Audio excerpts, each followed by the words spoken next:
Yo, kamusta nga pala guys? Ako nga pala si Paolo Cordova ng Team LA to Manila Bay. Bricks Parungaw ng Cavite Hombre. Yun, ngayon mga kapatid, ang pag-uusapan natin ngayong araw na to, kapatid, this is about sa mga manong hits sa tinatawag. Yes, actually, meron akong nadali na isang aspak na sombrero. Treasure chest, ika nga. Ha? Treasure chest. Treasure chest, pare. Kapatid, actually, itong mga salakot na ito, mga kapatid na manong hits natin. Actually, napaka-solid talaga sa deal na yan. Talagang, ito yung parang sinasabi mo nung tumawag ka sa akin, kilig na kilig. Natay pa ako nun eh.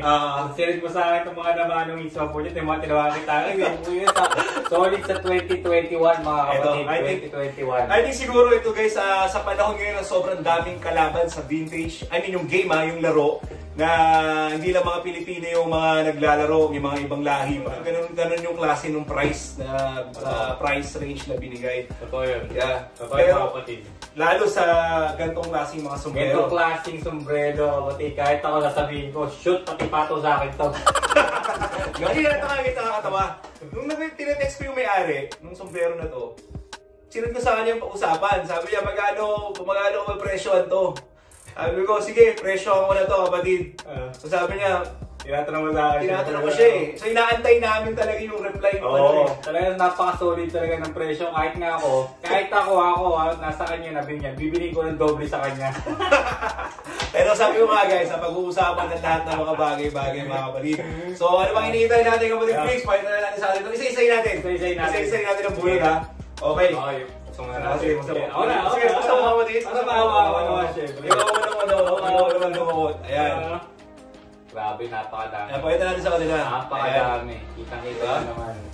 Sobra. So, unahin natin mga kapatid ha.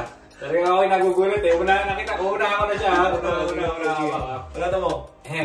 Una muna natin. Simple lang. Isa sa mga kasama sa manong hits. Blue Devils mga kapatid. Blue Devils, starter, first gen. Snap, okay siya, wala siyang pero isa sa mga manong hits. So wala tayong masyadong kikwento dito kasi abangan talaga natin yung pinaka. Ito pampainit pa lang to. Pero solid siya sa art ba? Art siya. So solid, abangan nyo sa shop ni Kapatid Pao. Ayan. Abangan nyo to, concept to. Pangalawa, UNLV only. University of hindi ko nga alam. Las Vegas yata yan, hindi rin kakamali. Ay, piling ko nga Las Vegas. Kasi merong collector na Las Vegas ako na sa IG. Collector siya ng ganito. Lahat crispy so, mga SS siya. SS, tapos yun nga, ito yung parang university college tag niya. Yes. Solid siya. So, tingnan natin, baka may motor. Ilipatin muna natin. Tingnan baka may motor. Actually guys, talaga mga kapatid, ang hirap nang kumuha ng ganitong klaseng deal. Sobrang hirap. So kailangan talaga. Pero yun nga sinasabi ko, at least meron pa rin chance talaga na yung game talaga na mag-hunt ka talaga. Doon papasok na hindi lahat ng kumbaga nasa kanila na yung pinakamagandang hindi natin alam katulad nito na tsempuan talaga sa tsempuan. Meron talaga mga taong talagang naging totoong kolektor ng mga bata pa sila yun. Nung araw. So ito is talaga sobrang dami niyang sombrero na nakalagay sa mga container. Actually, hindi pa ako tapos doon. Huhukain ko pa yun. Inuna ko lang muna itong mga diamante. Mga diamante. Susunod tayo sa napakaganda ng kwento nito. Hindi alam. Actually, kung nanonood man siya ngayon, kapatid, parang mapapanood mo ito. Maraming salamat sa iyo, pero siguro naman na yung pag-deal natin, masaya ka dun sa presyo na ibinigay ko. Yun naman importante. Pero hindi ko naman siya masyado talagang binarap. Hindi Gumasos pa rin ako ng medyo kalakihan. Pero solid na. Ang nangyari kasi siguro dahil sa panahon na nakuha niya to, mura talaga. Kaya nung binigyan mo siya ng presyo, talagang ayon sa base niya sa presyo ngayon, nakakuha ka ng din. Siyempre, negosyante siya. Hindi na pwede patalo. Siyempre. Pero actually, tinest ko siya. Ang unang tanong niya sa akin, di ba? Binabasa ko sa yung text. Ang unang text niya sa akin is, ano ka ba? Collector ka ba o reseller ka? Pinakita ko agad yung shop ko. Sabi ko, hindi ako collector ng reseller ako. So, dun na kami nag-start mag-conversation. Sinabi mo na may business kang tinayo. Kailangan mo ng mga hot supply. Yes. Pinakita naman na ito. Ayun na nga. Maraming salamat sa iyo, kapatid. Totoo, maraming salamat talaga sa solid na mga salamat. Huwag kang mag-alala, alagaan mo itong mga sombrero na to. Ayan. Aalagaan niya, hindi lang aalagaan talaga may baby kulong pa sa likod to. Ito na nga. Ito na, hindi ko na itong isa. Dalawa? Ay, pangatlo pala? Dahil ng pagkakaheda. Narinig mo? Kumalagot ako pa ang polyo. Baga, walang sa unang niya, pare. Diba, mabalian to. Ulo sa una. Crispy header na San Antonio Spurs. Ang ganda-ganda niya, kapatid. Sobra talaga. Uy, bro, pinunong-sobra. Yun yung tinatawag na brand nyo or DS na may pinakaguluhan na pinag-aawayan. Ako naman tawag. Ang mahalaga, makinis at suabe ang sombrero. Ayun, yun na nga. Yun naman talaga. Kasi sa edad niya, hindi maaari kahit DS siya katulad nito. DS, pero may kalawang siya. Pero, makikita mo yung all over ng ano niya. Yes. Wala pang kakarak-karak yung ano niya, oh. Talagang naalagaan niya. Talagang naalagaan din ng kolektor na yun. Nakita naman natin talaga yung mga lagayan naman. Nakita ko naman talaga. Nakatabtab po. Kumbaga sa ano pati lamok di makakapasok mga kapatid. Tsaka nasa storage talaga. Sa yung kwarto. Yes. Okay. First, dito pa lang mga kapatid, napakaganong kaswerte ni kapatid pa. Baka nakasulat na talaga sa palad mo. Di ba? Di nga. Alam mo, nakasulat na yan, pare. Yes, ano yan? Salamat kay Lord, salamat. Nakatadhana talaga yun sa'yo no? Ayan, kung ako nakapansin yun, kaya din sa akin. Siyempre. Okay, hindi mo yan. Tapos kung nang tinatapay naman natin to, OG logo. Kasama rin ko sa chest mo, ha? Yes. OG logo Raiders. Pero feeling ko, DS siya. Talaga nga lang talaga sa luma na lang. May kalawang na yung kanyang pero DS siya. Actually, pagdating ng panahon, mga kapatid, yung kalawang na talaga ng sombrero, I think magbabasihan kung vintage yun. Yun. Diba yun? Kasi talagang hindi ito mabas, pero yung all over ng kanyang heart, grabe. So, sold na agad, mga kapatid. Hindi pa na ilalabas. Yes. Grabe. Tingnan nyo kasama ito. Diba? Talagang... Ilan ba ito? Tatansya man natin ilan ba ito lahat? Yung pressure. 21 kaya kailangan medyo natin ng konti. Bibilisan natin para... Ito, yung kwento. Ito lang kwento. Ito ang kwento. Dito nagsimula ang lahat. Yes, mga kapatid. Dito nagsimula. Ito, bigyan mo. Dito sa sombrero na to, mga kapatid, nagsimula ang kwento. Binili ko to sa eBay sa kanya. At tapos medyo ninervyos ako kasi akala ko nagkalat. Akala ko pare kasi nagkalat ng mga ninja Nabili ko na siya, kaya lang ilang araw na wala pa yung tracking number so hindi pa niya siniship. So ilang beses na nangyari sa akin yan, pare na nabili ko na. Tapos ina-cancel bigla. So ngayon, nung pangatlong araw na, minessage ko na siya. Sabi ko, pre, kamusta na? Na-ship mo na? Meron na bang tracking number ko? Yun ang tanong ko, hindi yung para medyo ng konti. Mag-aalam pa rin. Sir, may tracking number na ba yung sombrero? Para hindi, na-ship mo na ba? Para medyo aggressive Sabi ko, sabi niya, meron na. Ito na pala, ganyan. Tapos ayun na. Sabi ko, meron ka pa bang mga ibang sombrero pa dyan na for sale? Naku, yun ang mga bago to talaga. Ito na mga kapatid. Ayun na, binigyan niya sa akin yung number niya. Mag-usap tayo. Ayun na, mag-usap tayo. SK6 story mga kapatid. Dahil sa Hoyas na ito mga kapatid. Ilatis natin yan. Napakaganda sombrero mga tol. Napakaganda. At napakainis pa mga kapatid. Wala tayong source na tinatawag talagang pagalingan lang. Pagalingan at tsempuhan talaga. Tsempuhan. Taka syempre, tulad nga, swerte-swerte talaga. Tulad ni kapatid pa ko makalain nyo. Diba? 100% wood ba to? I think wood siya. Pero Costa Rica siya. Kaya itong soyas na to, never kong ibibenta yan. Ha? Never kong ibibenta yung OS na yan. Kasi talagang lucky charm sa kanya. Napapag-usapan naman natin. So ito mga kapatid, sa madaling salita, bibilisan natin ng content. NFL. NFL muna tayo. NFL, pag sabayan natin yung NFL. Ilan yung NFL natin? Ayan. NFL kapatid. Ito may NFL tayo. Rams kasama sa chest. Puro crispy yan mga kapatid, hindi nyo na itatanong Pagka gini nyo, parang lalagotok pa Puro crispy yan mga kapatid So, yung Rams nga pala, hindi nila na itatanong, bihira na rin lumabas. Bihira yan. Yan ang pumalit sa Los Angeles Raiders. Totoo. Yan. Los Angeles Rams. So yung rate ito, nagpapanabay na. Medyo nagpapanabay. Talaga? And then meron tayong Topak. Giants? Alos ganun no? Wala kang wala kang mapupula mapupula ka na lang yung magsusuot. Siguro, yung bibili. Eto na. Isa pa sa mga magaganda. Says? Ito yung mga... Nakakatuwang part ko talaga, ang lulutong talaga ng mga sombrero talaga. Kumbaga sa... Paano niya sa chicharon eh. Chicharon, lapids. Chicharon dyan. Siya. Tsaka paano niya kaya na... Uy, ayan, siya naputol tayo dito. Titigil ang mundo. Falcons S-Line. Ang gandang kulay niya. Parang ang maganda talaga na... Black Dome? Masayin mo. Black Dome sa base, ano ba? Silver Stitch, you know? Silver Stitch siya. Ang ganda nito, mga kapatid. Ako ng pagkakadaling niya. Grabe. Oh! Grabe, okay. At talagang alapang Alapang bakas ng pawis talaga. Makikita niyo yung kanyang parang leather dito. Talagang hindi pa ano man tawag doon, nagpa-powder. Guys, di naman to masyado kalakasan na sombrero na pero bihira na talaga bihira na sa panahon ngayon. Sa sobrang dami. Kaya yung lahat, nakikip na talaga. Yan. Wala nakikip na. Nire-resell man, napaka-mahal na. 49ers. Isa sa mga rin. Walang kamatay 49ers. Talaga nai-indag. Yes. Naalala ko, nawala na yung mga ginto ko. Nag-MLB na talaga ako. So, ay meron pa pala tayo. NBA tayo. NBA. Ilan yung NBA natin? 4 na NBA. 4 na NBA kasama sa treasure chest. Maraming salamat talaga. Hornets. Crispy. Crispy talaga. Ang malapit kasi doon yung crispy pa rin. Alam mo yung maging crispy pa talaga. Nadali mo yung crispy na Napansin mo, isa yung ginto niya. Totoo lang itong gintong design, yung parang hindi siya leather.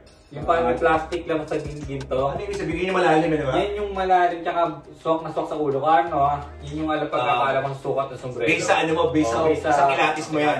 Sa kilatis mo yan. Yung parang halos lahat, yun yung gusto kong sombrero. One of my favorite na style din, Sans. Nagsasamlo ko niya pare. Kaya lang, naawitan na sa akin ang utol ko yan. Ha? Inawit eh. Inawit ba? Oo.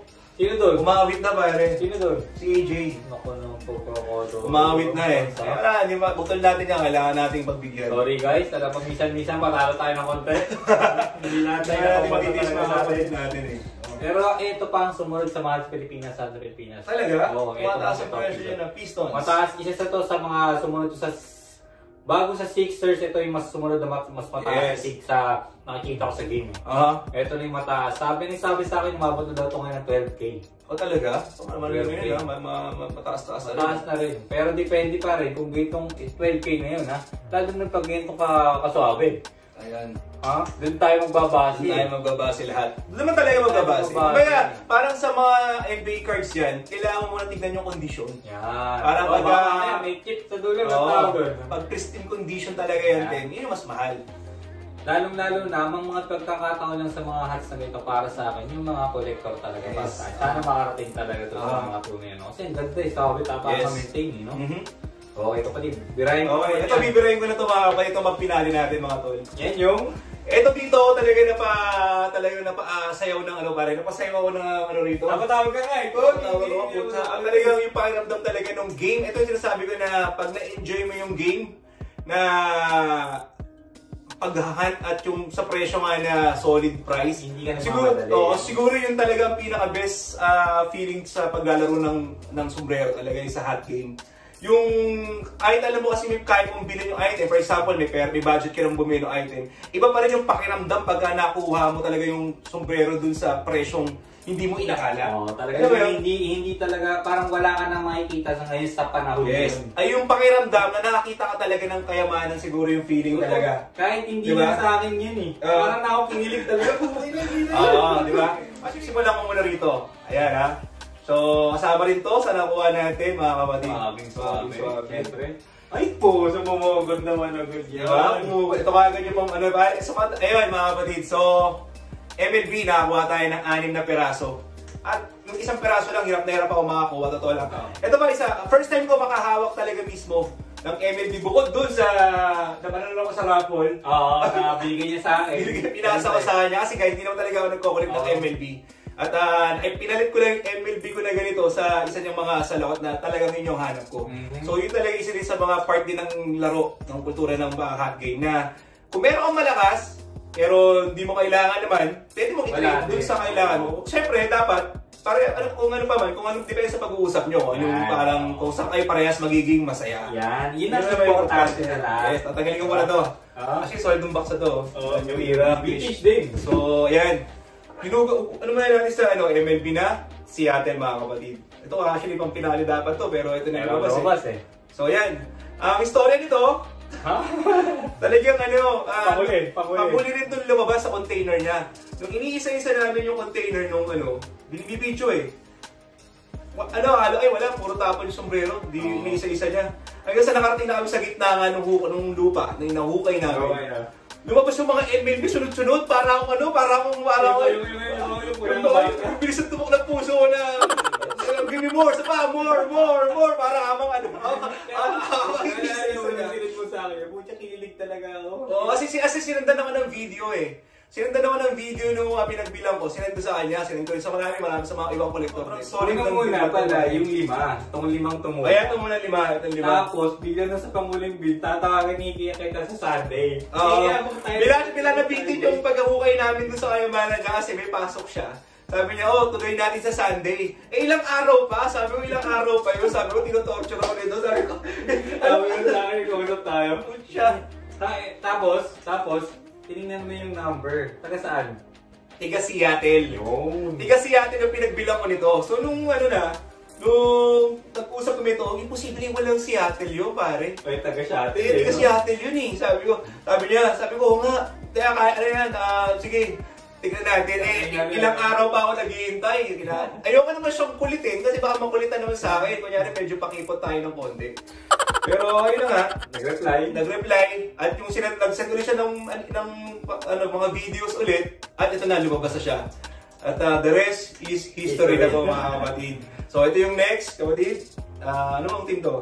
Yan ang Cincinnati. Cincinnati, okay? Ito naman ang isa. Pero, grabe lahat, mga kapatid. Ayun, parang garty. Lahat kapatid ay crispy talaga. As in talagang parang galing sa galing sa pala tong ibon na to. Yung gento ko galing sa iyo. Yan yung pinalit ko sa Dodgers. So sobrang niya dahil nag-raffle ang story naman nun, may raffle, sabi yung gano'n. Sabi niya, taya tayo. Tumaya kami dalawa. Pinaya ko na kaso siya yung nanalo, di ba? Nanalo ako, mga kapatid. Ako yung nagyakag, siya yung nanalo, kaso nga lang, ganito yung dig. Wala pa siyang bayad sa akin, sa akin na yung hat. Ganun lang naman ang no pay, no win. Di binigay niya na sa akin, no choice siya. So ito, Cubs, mga kapatid, Cubs yan, di ba? Ito, Cubs, napaka-swabe pa rin. Tingnan nyo naman, nakakasilaw yung green. Yes. At syempre, ang walang kakubas na tupak. Ano yan, mga kapatid? Oakland? Halos lahat, nakikita nyo. Lahat talaga, kung makakabahan nyo ito, mga kapatid, ay talagang ang last natin, ang KC Concepcion, mga kapatid. Grabe. Ayun. Talagang ito na talaga ang pinakamalaking tawag dito, manong hit sa history ng 2021. At sa manong hit ng LA to Manila Bay. Siguro may mga nakamanong hit sa iba dyan. Marami na ako nag-deal na sombrero, marami na ako nakuha ng steel price sa solid. Pero I think ito siguro yung the best talaga sa lahat ng pag-hunt ko ng sombrero dito sa America. Tsaka ito pa, sa lahat ng mga lahat ng mga nag-hunt dito sa US, lahat ng mga nagbabagsak dyan, feeling ko ito na yung pinaka-the best so far sa nakikita ko na deal talaga. Napaka-good deal talaga. Kahit ako natay talaga ako, tumawag ako sa kanya. Ano yun? Tapos yung binigay niya yung presyo, yung sinabing deal, puta sigawan talaga ako. Pati ako napatalon talaga ako. Kaya na, ayoko muna ma-excite hanggat di ko hawak yung sombrero eh. Sabi ko, ayoko muna. Tapos time siyang kinukulit na, dumating na ba? Pumunta ako niya pag dumating niya. Yun nga. Baka may mabudol pa tayo. Eh, siyempre, alam niyo naman si Brace, isa sa mga custom to. Yan. Gagawin mo na sa quality check. At tingin mo na baka mamaya may butas. Kaya natin yun eh. So yung mga kapatid, actually guys, tuturo ko naman sa mga newbie, usapan newbie naman tayo. Siguro ang pinaka the best way na para makuha niyo yung mga dream hunts nyo is parang, actually ganito na talaga ang ganito na ang basic way talaga. Kahit saang bagay yan. Halimbawa, ito yung mga gusto magsimula. Yes. For example, nakakuha ka ng deal na sombrero na nabili mo na ng mura. Ngayon ang style lang dyan, nandito siya. Ngayon, benta mo, patungan mo ng 300 o 400 o tubuan mo. Tapos ibenta mo, i-flip mo. Ngayon, pag na-flip mo na, so may pera ka ngayon dito. For example, nabili mo yung sombrero ng 1,000. Tapos pinatungan mo ng 300, so nabenta mo siya ng 1,300. So meron ka ng 1,300. Diba? Itubo ka So na. ngayon, bili ka ulit ang sombrero mo. 1,300. Tubuan mo ulit. Naging 1,700 na hanggang sa dumami na ng dumami. At yun na nga, mabibili mo yung sombrero mo nang libre na. Para sa amin ganito, kahit kami kasi ganun din eh. Bumibili kami ng mga sombrero na Black Dome, si Kapatid Bricks, nasasample niya, na nung lumipat na siya sa MLB na ganitong klaseng design, nilet go niya yung mga yung iba niyang mga hindi niya masyado naman ginagamit. At binenta niya at pinagkakita hanggang sa nabili niya, tinubo na niya, nabili niya na yung sombrero ng na dream hat niya. Na hindi na ako nasado nasaktan. Yes. Ginamit ko pa rin yung hanggang sa yung hassle ka muna. Kasi magkaiba yun guys sa talagang gusto mo yung item na nagko-collect ka doon sa mga nagre-reseller na para ang kabilang nila is pera.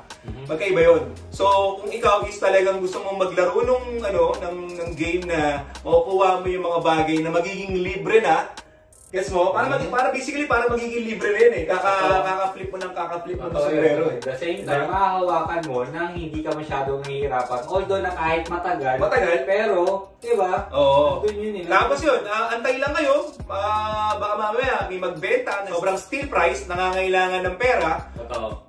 Doon, nakakuha ka ngayon ng isang solid, i-keep mo muna, tapos yun. Talagang game, talagang paunahan niya, minjahan, talagang pag may nakita ka steel price, i-grab mo na. Kahit hindi mo kailangan yun, grab mo yun. Akin na yan, steel price yan. Ngayon gagawin ko dyan, ibebenta ko yan para tumubo ko, para makuha ko yung mas mahal kong dream hat. Exactly. Diba? Yun. So, parang doon papasok yung vintage game, pumasok na rin na parang shoeing. Yun. Oh yes, ganyan.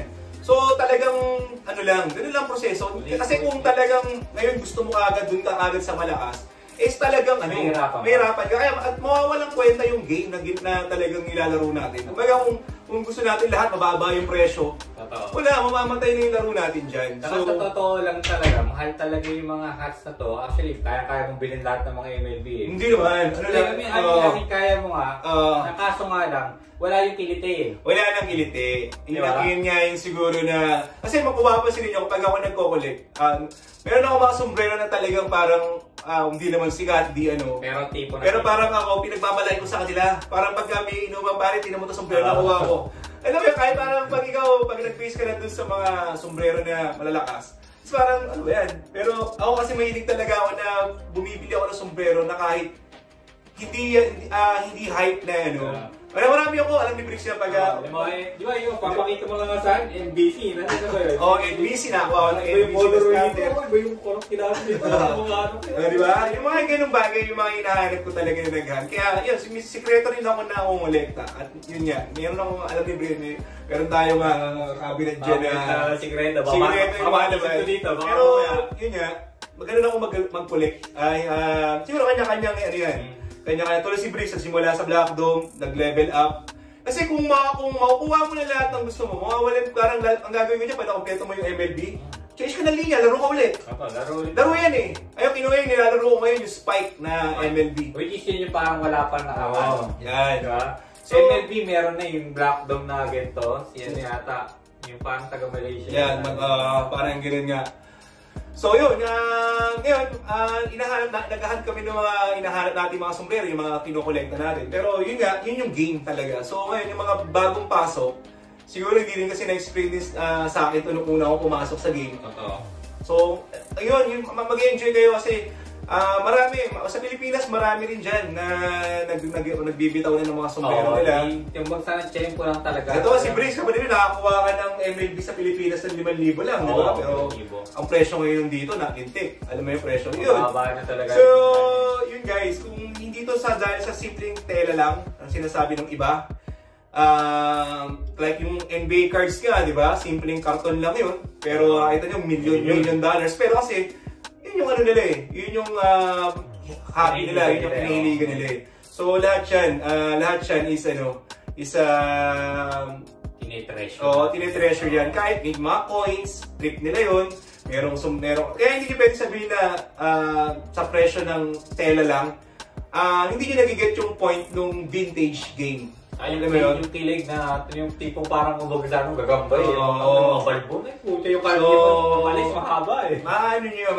Yun yung parang sana ma-adapt nyo. Sana ma-adapt nyo. Para mag-enjoy tayong lahat. Para mawala na yung hate sa pag-aaral sa Pilipinas na yun yung game, yun yung laro. Ngayon, kung may pera ka, syempre may budget ka naman, bumibili ka na, okay lang din yun. Walang problema doon. Pero hanapin niyo yung saan kayo masaya.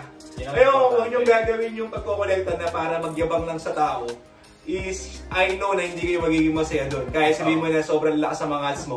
Kung ang motibo mo is para mag-inggit lang at mag-flex sa mga tao, I think hindi yun yung parang, alam ko sa sarili ko at alam ko na sa sarili mo na hindi ka masaya doon. Kasi halimbawa nito, kahit, ewan ko bakit nasabi na mas malakas ng mga ganito, pero sa'yo wala akong